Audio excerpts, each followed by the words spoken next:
देखिए दोस्तों, ट्राईगेट के यूट्यूब चैनल पर आपका हार्दिक स्वागत और अभिनंदन करते हैं। आज आपको लघुत्तम समापवर्तक और महत्तम समापवर्तक के टॉपिक पर क्वेश्चन हल कराए जाएंगे, जिसमें आपके टॉपिक का नाम एलसीएम है और एचसीएफ। एलसीएम का मतलब हो गया लोएस्ट कॉमन मल्टीप्लाई, एचसीएफ का मतलब हो गया हाईएस्ट कॉमन फैक्टर।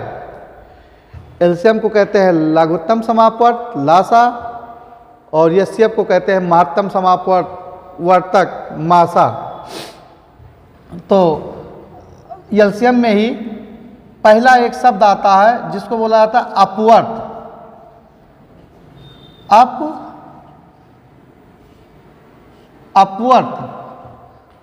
अपवर्त का मतलब यह हुआ किसी दी गई संख्या से पूर्णतया विभाजित होने वाली सारी संख्याएं दी गई संख्या की अपवर्त कहलाती है। जैसे 16 का अपवर्त जो हो जाएगा आपका 16 का अपवर्त 16, 32, 48, 64 dot dot dot dot infinite तक सारी संख्याएं 16 का अपवर्त कहलाएंगी। मान लीजिए एक संख्या और ले लेते हैं, 24 ले लिया। 24 का अपवर्त जब निकालेंगे तो 24, 48, 72, 96 डॉट डॉट डॉट डॉट ये हो जाएगा 24 का अपवर्त। तो इन्हीं जब ये अपवर्त हो जाता है तो इसके बाद में एक शब्द आता है समापवर्त का। समापवर्त का अपवर्त में ओनली फॉर एक संख्या को ली जाती है और समापवर्त में कम से कम दो संख्याओं का होना कंपलसरी है।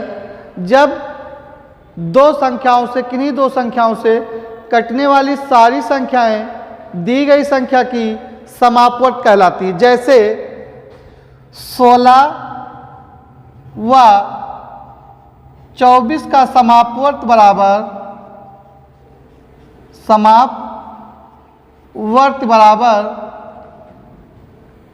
16। ऐसी संख्या जो 16 से भी कटे 24 से भी कटे। 48, 96, 144, 192 डॉट डॉट डॉट डॉट ये सारी संख्याएं जो होंगी 16 और 24 का क्या कहलाएंगी? समापवर्त कहलाएंगी। अपवर्त, समापवर्त। अपवर्त में अभी हमने बताया कि ओनली फॉर एक संख्या ली जाती है। समापवर्त में कम से कम दो संख्याओं का होना तो कंपलसरी है ही। अगर दो संख्याओं से ज़्यादा है तब भी ठीक है, लेकिन दो संख्या होना कंपलसरी है। तो समापवर्त। अब अपवर्त समापवर्त के बाद में लासा आता है। लासा में ये होता है दी गई दो या दो से अधिक संख्याओं का सबसे छोटा समापवर्त जो होता है वो दी गई संख्याओं का लासा कहलाता है। जब जैसे देखिए 16 व 24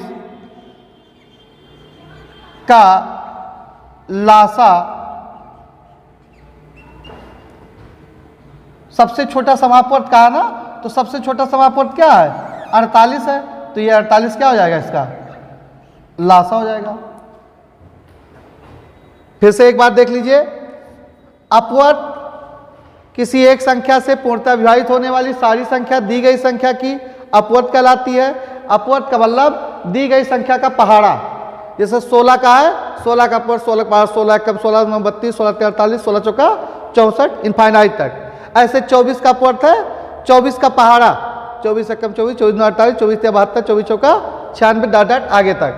तो अपवर्त में एक संख्या था। जब समापवर्त की बात आती है तो कम से कम दो संख्या होना ही चाहिए। तो हमने 16 और 24 दोनों को ले लिया। तो ऐसी संख्या जो 16 और 24 से कट जाए, तो 16 24 से सबसे छोटी संख्या कटने वाली 48 है। अब इसके बाद आप 48 का पहाड़ा पढ़ने लगिए। 48 का पहाड़ा पढ़ के लिख दिया हमने। तो समापवर्त हो गया। लासा जो होता है दी गई संख्याओं का सबसे छोटा समापवर्त जो होता है वो लासा कहलाता है। तो 16 और 24 का लासा जो हो गया वो क्या हो गया 48। अब लासा निकाला कैसे जाता है? लासा दो तरीके निकाला जाता है। एक तो निकाला जाता है भाग विधि से, भाग विधि। तो भाग विधि से जब लासा निकालेंगे 16 और 24 का तो ऐसे लासा निकाला जाता है। देखिए 16 24 को ऐसे लिख लिया जाता है। फिर देखिए फिर 2 8 बार जाएगा 12, फिर 2 4 बार जाएगा 6, फिर 2 2 दूनी 4 2 3 6। अब 2 2 से कटेगा और 3 3 से कटेगा तो डायरेक्ट एलसीएम बराबर 2 गुणे 2 गुणे 2 फिर 2 गुणे 3, 2 दूनी 4 दूनी 8 8 दूनी 16 16 तो यहाँ 48 आपका ये लासा ऐसे निकाला जाता है भाग विधि से। और एक होता है गुणनखंड विधि का एलसीएम निकालना। तो ये भाग विधि का एलसीएम ये था। अगर आप गुणनखंड विधि से निकालते हैं तो गुणनखंड विधि से ऐसे निकाल सकते। देखिए गुणनखंड विधि होता है एक,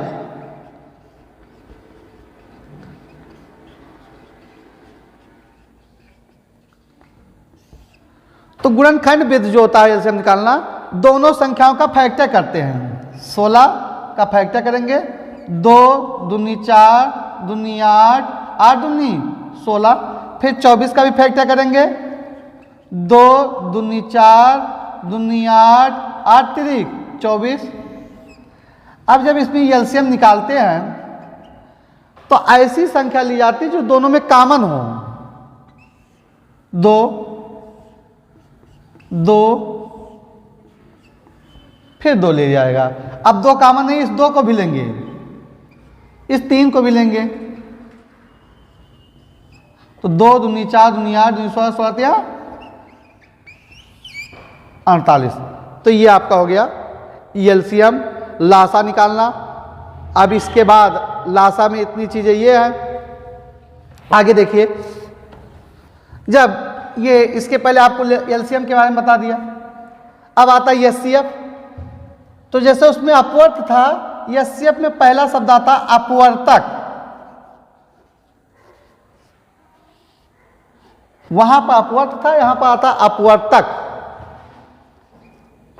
तो अपवर्त वहां पर था दी गई संख्या से पूर्णतया विभाजित होने वाली संख्या अपवर्त कहलाती है।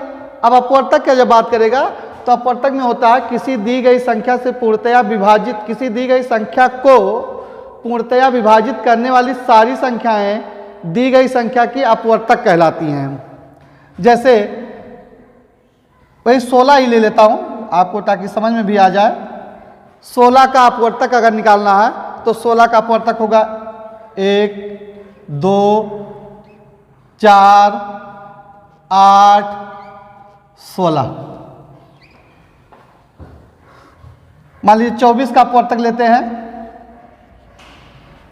1 2 3 4 6 12 24। अपवर्त में जो था संख्याएं इनफाइनाइट बार जाती थी, यहां पर इनफाइनाइट नहीं, यहां पर एक लिमिट होता है कि संख्या हमेशा उससे छोटी होगी।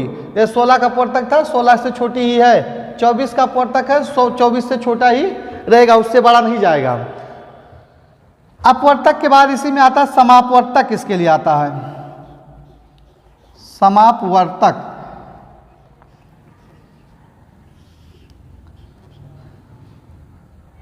समापवर्तक में देखिए, समापवर्तक में जो होता है कम से कम 2 संख्याएं होनी चाहिए और ऐसी संख्या 2 संख्या हो जो उन दोनों संख्याओं को काट दे, वो सारी संख्याएं दी गई संख्या की समापवर्तक कहलाती। जैसे जैसे 16 व 24 का समापवर्तक बराबर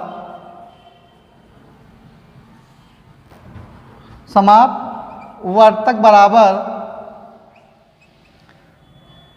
1 2 4 1 2 4। ऐसी चीज जो दोनों कॉमन, देखिए एक यहाँ पर भी कॉमन है, 2 भी यहाँ कॉमन है, 4 भी यहाँ पर कॉमन है, तो 4 के बाद में एक संख्या 8 भी होगी, 8 भी कॉमन है। तो ये सारी संख्याएं क्या हो जाएंगी? समापवर्तक कहलाएंगी। कैसा? समापवर्तक। 1 2 4 8। समापवर्तक के बाद में आता है मासा, इसी को कहते हैं एचसीएफ या जीसीडी भी बोलते हैं।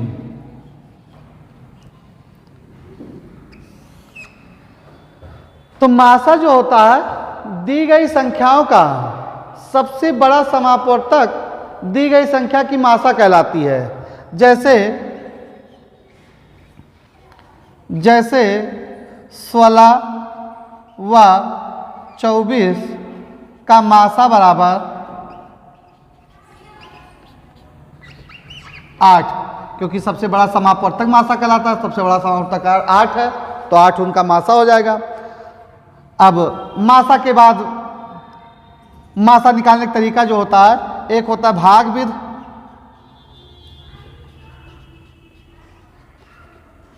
तो भागविध से मासा निकालना तो इसी तरह निकाला जाता है। 16 से 24 को भाग करते हैं, 16 एकम 16, 8 24, 8 से फिर 16 को भाग करेंगे, 8 दूनी 16 कट गया। तो ये जो 8 आया, इस 8 को क्या बोलेंगे? मासा बोलेंगे। भागविध का एक मासा और है, 16 और 24 का एक मासा भागविध से और होता है, इस तरह भी निकालते हैं। उसी संख्या से विभाजित करना जिससे ये दोनों संख्या विभाजित हो जाए। पैसा प्रथम 2 से, 2 अट्ठे 16, 12, 2 चौक 8, 2 छक 12, फिर 2 दूनी 4, 2 3 6। तो आपका एचसीएफ बराबर हो जाएगा 2 गुणे 2 गुणे 2, 2 दूनी 4, 4 दूनी 8। ये भी भागविध का मासा है। एक होता है गुणनखंड का मासा। गुणनखंड विधि से जब निकालते हैं तो ऐसे निकालते हैं, गुणनखंड विधि। तो गुणनखंड विधि से जब मासा निकाला जाएगा तो इसका ऐसे 16 का फैक्टर करेंगे, 2 दूनी 4, दूनी 8, 8 दूनी 16। ऐसे 24 का भी फैक्टर करेंगे, 2 दूनी 4, दूनी 8, 8 तिरिक 24।